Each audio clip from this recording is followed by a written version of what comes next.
I just threw 500 feet. It's literally 500 to 501 on laser to him. Well, 501 to be exact, in the air. If you want to see the full session where that happened, there's so much good stuff in that video. It's over on Nick Crush's channel. Highly, highly recommend it if you're looking to set a distance PR yourself. But in this video, I want to do three things. One, I want to explain why I'm talking about distance now when I haven't spoken about my personal distance on the channel before. Two, I want to talk about the things that got me to 500 feet so you can take and copy that blueprint for your own personal distance goals. And third, we've got a huge announcement that we've been working on and sitting on, and we're going to do that at the end of this video. But first, behold.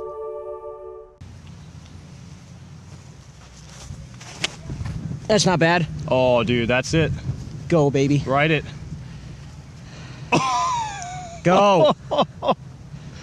Oh, that might be move. 500 with no skip. That didn't move at all. That hit straight into a crater dirt. of sand.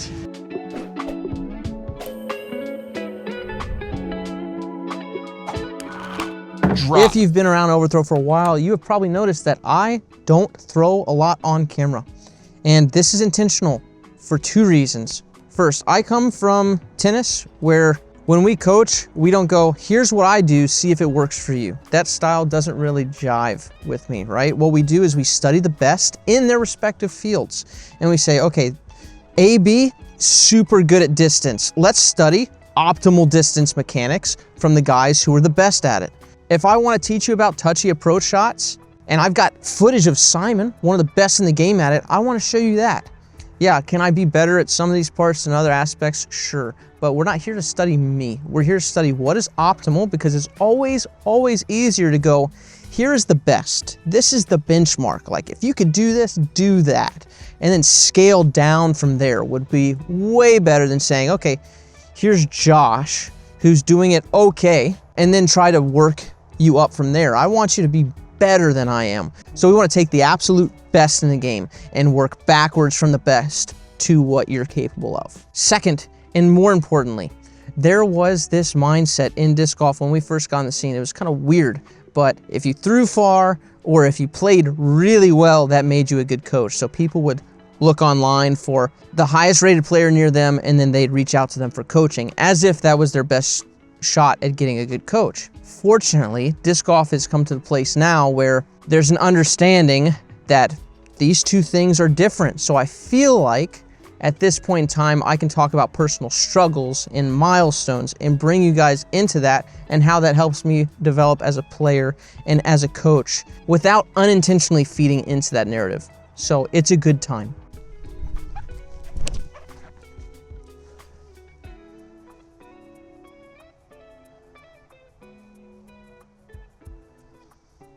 So why am I bringing up a personal milestone now?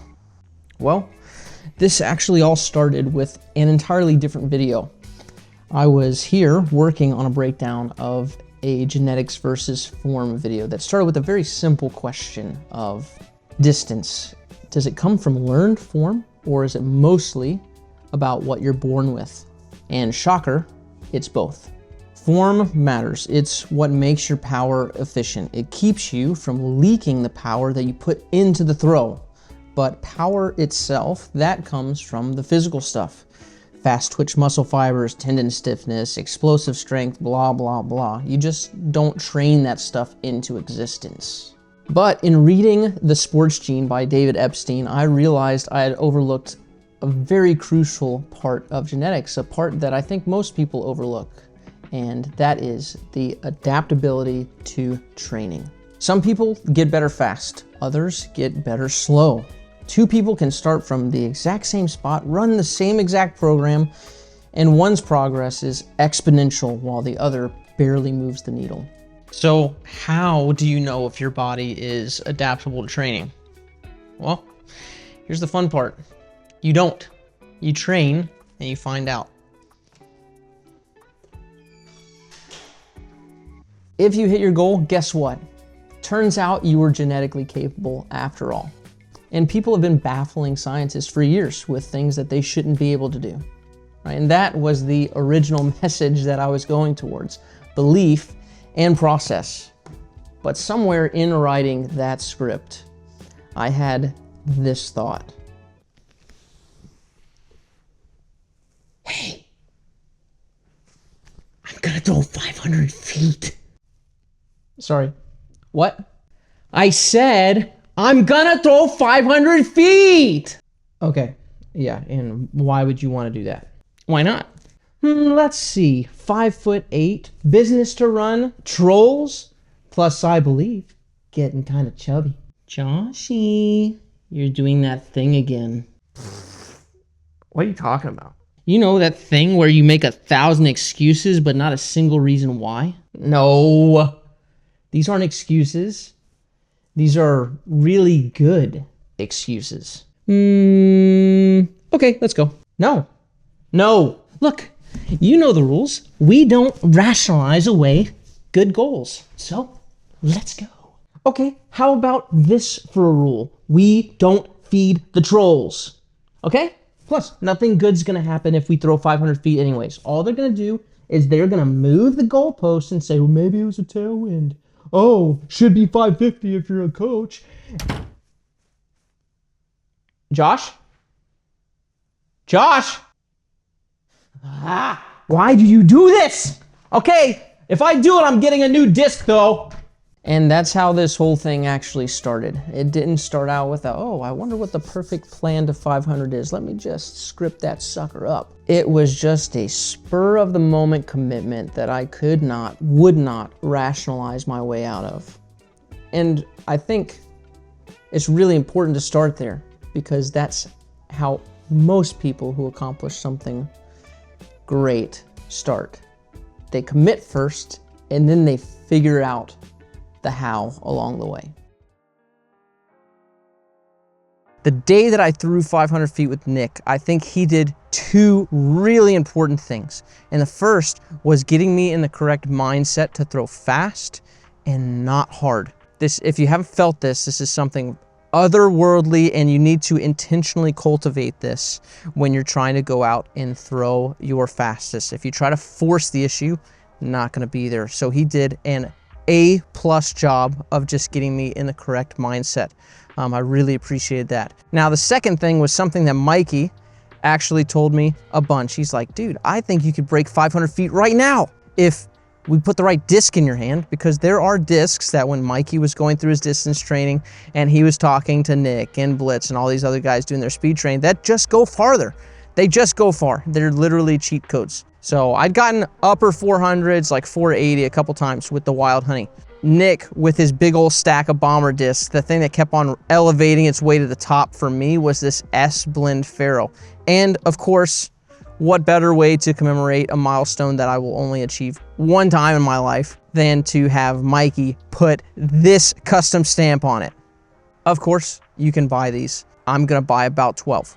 So before we move on to technical things, sometimes there is an equipment piece, but of course the disc doesn't throw itself. I will be the first to tell you that I'm not the cleanest thrower out there, and I used to hate looking at my own form. I think that kind of goes with the territory sometimes of being a coach, as you see all the problems. But recently I've come to pretty good terms with my form. Now be warned, it's got some rough edges. So I've got this high reach back here. My left arm is just totally out to lunch. And my shoulders that get a little too much forward drift here. But for everything that I'm doing wrong, I actually do pretty decent at the pieces that really matter. So check out this nice shoulder turn I have here. Lots of room to accelerate the disc forward. My brace is down pretty close to when I'm at full extension. It actually stops my hips from over-rotating and moving forward. Definitely didn't used to be that way. And my hand passes my body and gets through the pocket pretty clean. In other words, even though this form doesn't look that pretty or that aesthetically pleasing, it's pretty efficient. I'm doing the big things right, or well enough, I should say. So could it be improved? Absolutely. And if I want to hit 550, I'm probably going to have to clean up some of these things. But when you're working on your form, it's important not to just chase what looks pretty. It's more important to chase function. My students tend to do a bit of form work, as I do when I'm demonstrating with them. And almost inevitably, after a couple months of form work, they'll say something like this. Hey Reese, what's up, brother? Hey Josh, yeah, been working on my form a lot. It's looking a lot smoother. I'm scoring better, but I'm not throwing farther. What am I doing wrong? Oh, you're not doing anything wrong. We haven't actually worked on anything to improve your distance, right? All right, so then how do I get a faster speed? Yeah, so form work, what we've been doing so far is kind of like a prerequisite to throwing farther, because it makes sure that when we start putting energy into the system, we're not just like leaking it all over the place, right? So form doesn't add energy, just protects the energy that you put into the system. So once we get this cleaned up and we know we're not gonna leak all over the place, then we'll do speed training and we'll just work on acceleration patterns, things like that, to actually throw farther. So after working on form for a while, you need to work on speed. Take Kevin here, for example. No stranger to the channel by any means. He was sitting at 58 miles an hour and he's been working on his form for a while. He graciously offered a lordship in the north if someone could bring him a measly 2 miles per hour extra. Being a millennial who has no land to my name, I graciously accepted his offer. We hopped on a Zoom call, did speed work for half an hour, and over-delivered. We brought him an extra 4.5 miles an hour. Welcome to the 60s, Kevin. Please send my title to my land via courier at your convenience. Or take Wesley. He sent in a form review with us, and I was looking at his form, saw, okay, this guy's not throwing that fast, but his form's pretty clean. He should be throwing farther than this. We hopped on a 30-minute call as well. He went from 340 absolute best rip to 377 within a session. So not to promise that that's going to happen with everyone, but at some point your form's good enough and you got to work on speed. Boring. Yes, I know nobody wants to talk or watch mindset stuff. And this is exactly the part of the video that those of you who honestly will never reach your goals are going to skip. People ask me all the time in lessons, Josh, I know it's different for everybody. I know I shouldn't be asking this question, but take a look at me. Take a look at me. Tell me, what do you think I'm capable of? How far do you think I can throw? You know what that question tells me? It tells me they're not gonna make it. If that's your mindset, if you need somebody to validate what you think you're capable of, you are not going to make it with that mindset. How am I supposed to know the answer to that question? I didn't create you. I have no idea on your internal makeup. Sure, I can tell you're short. Maybe you don't have super long arms, but that doesn't tell me nearly enough of what you're capable of. I don't know what you're capable of. You don't even know what you're capable of. How is somebody else going to answer that question for you? We're not. And anybody who tries to answer that question for you, they're just making their best guess. And even if they have good intentions, if someone's telling you what you're capable of, they are not doing you a favor. All I can do is tell you the work that is required. And then you have to find out. The question is do you think you can do it? Okay, go for it. Do you want to find out? No clue if you can do it, but you want to find out, go for it. Even if you fail, you're going to be better for the journey that you took to get there. They say it's the man who loves to walk that will go further than the man who loves the destination. I'm not saying that you're not going to be riddled with doubts along the way, right? If you're not doubting yourself, you're probably not practicing hard enough. And as Henry Ford said, he who says he can and he who says he can't are both usually right. And not that I think I'm necessarily the mental model that people should aspire to be by any means. Something that I've always told myself when I'm going for a goal is that if there's somebody out there, if I can point to somebody else out there who did the thing that I want to do and they are less gifted than me, then there is no reason that I can't do that. And now with this video, you have a 5'8", overweight, washed up coach to set the example. And I am more than happy. I would be absolutely elated to be the bottom of the barrel for you to look at and be like, if that guy could do it, then I've got to have more in me than what I've got right now. So if you've got a goal, don't start by shooting yourself in the foot with some kind of limiting belief. I don't know what you're capable of. You don't know what you're capable of. Start the journey and let's find out. Let's just see how far you get. And you know what? At the end of the day, if you fail, I think you're going to be proud of the effort that you put in. And the failure is going to matter that much less. And the most important ingredient, time. This one is so important, and it is so hard. It takes time. It takes years to become an overnight success. There was nothing special about that particular day in Florida, except for the fact that I was hanging out with Nick, which is important. But I just spent a week coaching 10 to 12 hour days in the Florida sun.